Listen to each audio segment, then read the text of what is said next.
de volta direto de Igaraçu, porque Lilian Oliveira segue na BR-101, onde o caminhão-tanque pegou fogo hoje cedo. Lilian, você está mostrando como está o trânsito, o caminhão está aí atrás de você. Agora, conta como é que estão os moradores da comunidade vizinha aí, que estão bastante assustados. Alguns imóveis, inclusive, foram atingidos pelo fogo, né?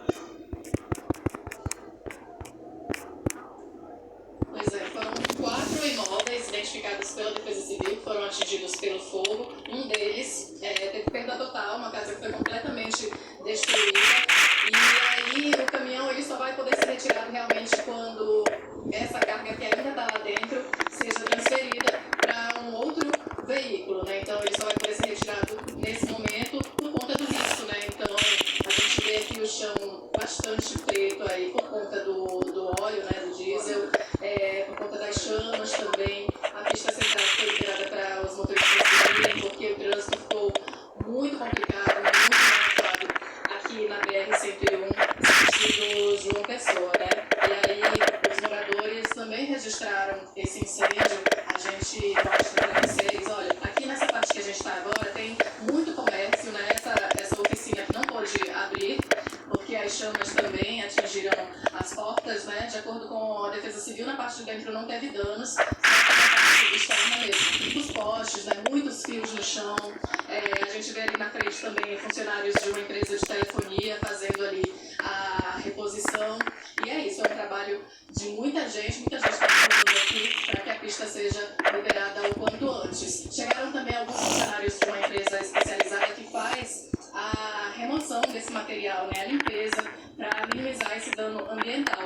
Eu conversei com um representante da Agência Estadual de Meio Ambiente, a CPRH, e ele disse que a empresa do caminhão que tombou precisa fazer a contratação de uma empresa especializada. E aí eles têm que apresentar um relatório falando sobre a descontaminação, né, já que causou todo esse dano. Eles têm 20 dias para apresentar esse documento e explicar como é que vai ser feita essa limpeza de tudo. Vamos ver também os registros aí que os moradores fizeram, moradores que tiveram suas casas atingidas, que perderam móveis e uma família que perdeu tudo nesse incêndio. Vamos assistir. Misericórdia, Jesus. Gente, meu Deus, eu acho. Meu Deus do céu. Ai, meu pai. Gente. Ai, meu Deus, explodindo. Ai, meu Deus.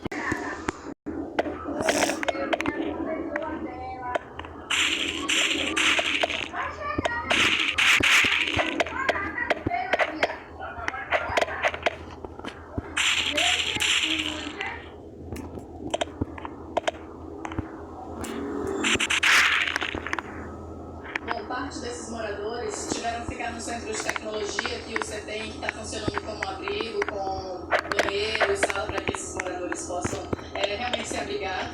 Eu conversei com alguns deles, vamos ouvir agora.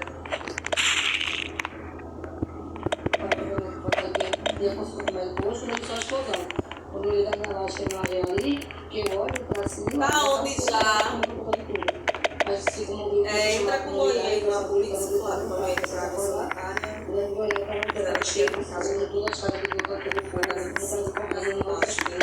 Os fios, tudo, o jeito, quando ele estava no meio da rua, foi um acidente de terror. Os canal, pegando fogo, os carros na areia do canal.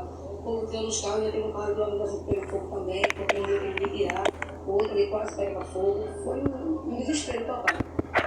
Normal, se a gente vê as pessoas fazendo tudo, não pode fazer muita coisa. Você correr e vai se salvar. Eu estava no caminhão, aí quando eu abri a porta, estava a fumaça, né? Aí eu acordei meu filho, minha mãe, aí foi todos tirando, todo mundo de casa, né? Aí eu olhar pra cima, pra ver, só foi só o fogareiro. O fogo atingiu bastante aqui em sua casa. Atingiu, foi queimando a geladeira, a mesa, o telhado. Qual a orientação que vocês tiveram da Defesa Civil? Ela sai de casa, né? Sai da aula da fumaça.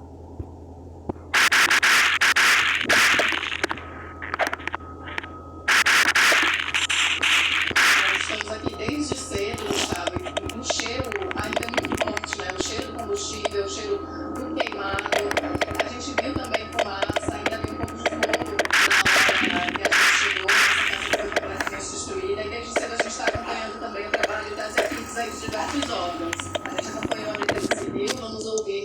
que eles disseram. O balanço foi 6 candidatos, temos uma que é essa aqui, o departamento de engenharia. Está fazendo levantamento para que essa semana ainda inicie o processo de reconstrução e nós temos um departamento que está dando toda a cobertura às vítimas e já estão, inclusive, em abrigamento para se alimentarem e dar todo o suporte possível. Quantas famílias estão no abrigo? Nós temos cerca de... Temos 4 famílias, no total de 6 pessoas.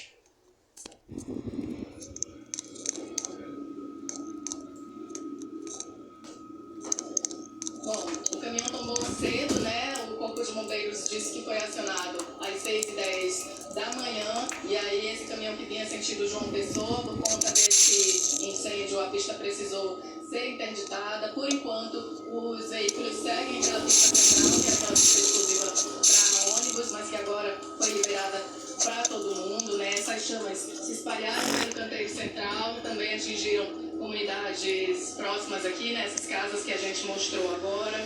A pista teve que ser interditada, agora o pessoal está atuando na identificação e na limpeza, né? Porque como foi um óleo diesel, né? Esse veículo inflamável, causa um dano ambiental, e aí eles precisam fazer essa limpeza, essa remoção. A empresa vai ter que apresentar um relatório para o CPRH falando como é que vai ser esse trabalho de descontaminação. Então, um incêndio aí que causou muitos prejuízos, que assustou muitos moradores, né, já que as chamas foram muito altas, atingiram várias casas. Uma casa foi completamente destruída, mas a gente ressalta que ninguém se feriu. Gustavo.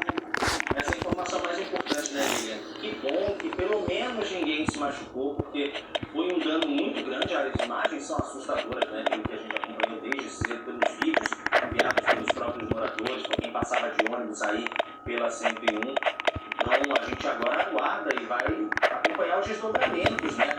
Os desdobramentos ambientais dessa poluição que foi causada.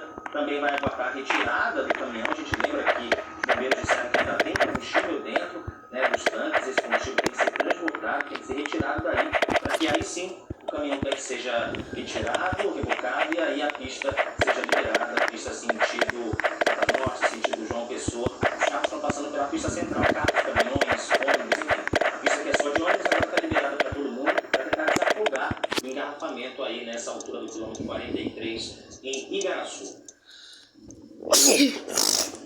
A gente segue agora falando de trânsito, só que na PE15, em Olinda. Ezequiel Quirino subiu o drone para a gente ver como está a movimentação, ó, nas proximidades do 7º Grupo de Artilharia e Campanha Regimento de Olinda, que é conhecido como 7º RO. A gente vê que nos dois sentidos, tanto para quem segue, né, para a região metropolitana, na direita, quanto os motoristas que vêm na pista da esquerda no sentido capital, não tem nenhum engarrafamento. O sinal está fechado agora, está todo mundo passando, não tem nenhum engarrafamento, não tem congestionamento, está tranquilo por aí. A gente só reforça o pedido de atenção para os motoristas, né? Como está chovendo muito na região metropolitana, chove, para, a pista fica molhada. Mas olha aí, agora o drone está se aproximando, de fato, nesse trecho já está um pouco mais apertado, né? E aí é saída do Recife, é para quem vai à região metropolitana, e aí tem pessoal dentro de um ônibus no Recife. Denunciou o caso à polícia e pede investigação. Camila Torres conversou com a vítima sobre uma situação que, além de ser uma violência, uma invasão à privacidade e um atentado à dignidade dessa mulher, é crime, né, Camila? Boa tarde. Sim, Gustavo. Boa tarde para você, boa tarde para quem está aqui com a gente, né, Leon? A gente está falando de um crime, tá? E um crime que pode ser muito mais comum do que as pessoas imaginam. Essa vítima ela estava dentro de um ônibus, no horário em que o transporte público costuma estar lotado e as pessoas estão realmente no aperto. O que ela passou, muitas outras mulheres podem ter passado hoje de manhã, por exemplo, no horário em que o ônibus fica mais cheio, ou até em outros momentos, em outros lugares também. Sim, as mulheres relatam que o transporte público é um lugar em que elas se sentem vulneráveis. E nesse momento, difícil imaginar qual vai ser a sua reação. Se você vai ter a reação de pedir ajuda, se você vai se sentir intimidada, e não cabe aqui o julgamento, porque não é culpa dessa mulher ter acontecido o que aconteceu com ela. Culpa tem quem provocou esse crime, quem praticou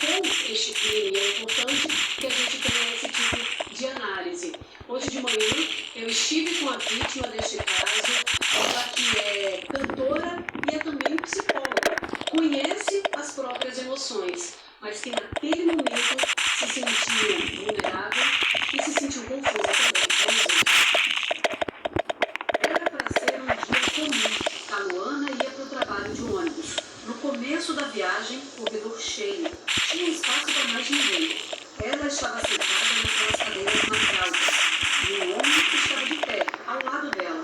Caruana percebeu que o passageiro estava encostando na perna dela, mas achou que seria porque o ônibus estava lotado. Só que mesmo depois que muitas pessoas desceram, o comportamento do homem diminuiu. Eu estava encostando as partes íntimas em mim.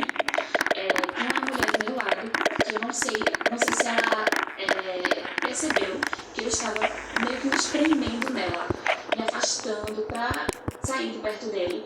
E mesmo assim ele fazia impulso com o corpo para tocar as partes íntimas dele na minha coxa.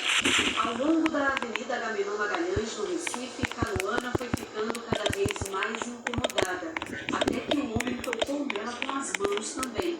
Ele ficava olhando o tempo todo por meus seios. Aí eu estava muito incomodada, eu subia assim a blusa, ficava segurando assim. E minha bolsa também, ela estava aqui na minha perna. Minha bolsa com bolsa branca. E a alça da bolsa estava virada para frente. Aí eu peguei, puxei a alça da bolsa, fiquei segurando também. Porque eu também tive medo, né? Eu não sei o que poderia acontecer. E essa parte aqui minha, das minhas partes íntimas ficaram livres. Né? Então foi na hora que ele estava encostando assim, que ele fez com bastante força. Aí eu olhei pra cara dele, aí ele passou a mão rapidamente nas minhas partes íntimas e desceu pra minha perna. Aí foi quando eu gritei, ô moço! Aí o motorista ele tinha acabado de abrir a porta para descer outro passageiro. Então ele se aproveitou e correu, conseguiu fugir. Assim que ele conseguiu fugir, tinha um passageiro atrás que disse a mim, moça, a gente estava aqui, a gente estava observando e quando começou a esvaziar, ele poderia ter saído perto de você e ele não saiu. Sendo que a gente não poderia fazer nada porque você não gritou, você não pediu socorro, a gente não ia imaginar. Mas a gente viu tudo isso que está acontecendo. Caruana é cantora e é psicóloga. Naquele momento, não sabia o que fazer com os próprios sentimentos. A gente não entra no ônibus imaginando ser assediada. Então, na minha cabeça, se alguma coisa acontecesse comigo, eu ia fazer várias coisas. Feito tem mulheres dizendo, eu ia fazer isso, eu ia fazer aquilo, eu ia fazer aquilo outro. Sendo que, quando aconteceu comigo, eu não tive reação, eu não sabia o que fazer. Eu fiquei com muito medo, com muita vergonha também.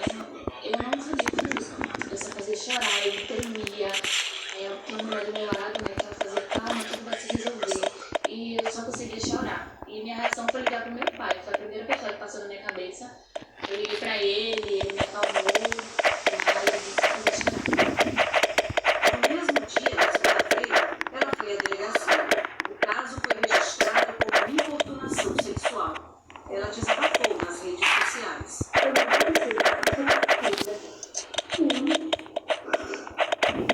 Caruana ainda precisou voltar à delegacia nesta semana.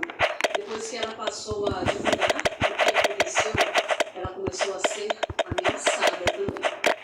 As mensagens chegaram pelas redes sociais. Caruana não conhece a pessoa. Eu não gravei vídeo, eu não tenho foto dele, eu não sei nem o nome dele. E ela disse a prima dele e tá me ameaçando. Também não sabe quem é essa pessoa. Não sei. Eu nunca vi ele na vida e muito menos ela, não sei.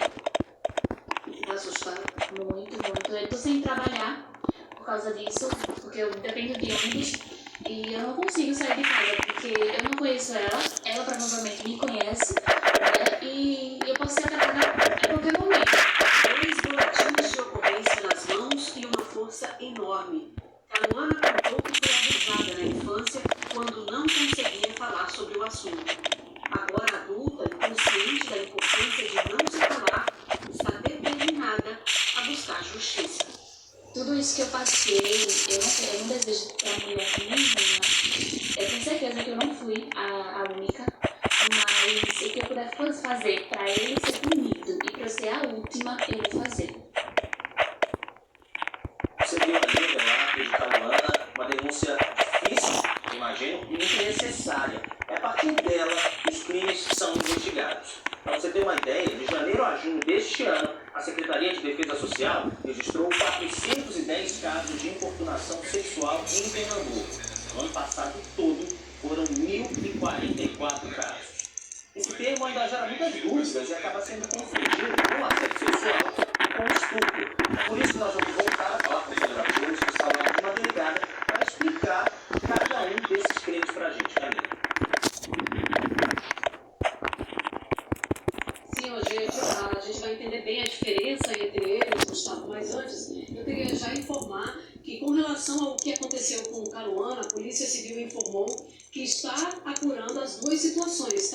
que aconteceu dentro do ônibus quanto às ameaças pelas redes sociais. A gente também fez contato com o Norte, que é o consórcio de empresas que são responsáveis pelo transporte público. O Norte informou que já entregou para a polícia as imagens das câmeras instaladas dentro do ônibus. A gente vai acompanhar este caso, claro, e informa aqui no ENE1. Deixa eu conversar com Bruna Falcão, ela que é gestora do Departamento de Polícia da Mulher.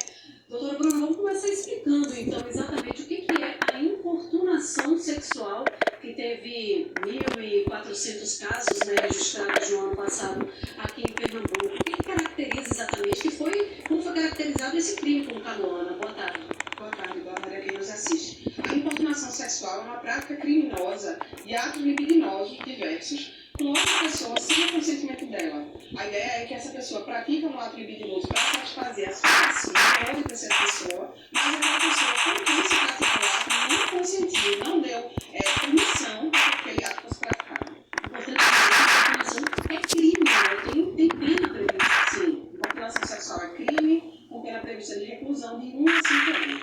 Eu falei 1.400 casos, perdão, pessoal, 1.044 casos no ano passado. Vamos diferenciar a importunação sexual do assédio sexual, que termina que é um termo talvez até mais usado pelas pessoas, como se tudo coubesse dentro do assédio sexual. E para a polícia e para a justiça, não, né? Na verdade, assédio é um termo que se popularizou e é bom que se popularize para que as pessoas entendam que qualquer prática sexual precisa do consentimento, né, das duas pessoas envolvidas ou, enfim, de mais pessoas. E aí, na verdade, para a justiça,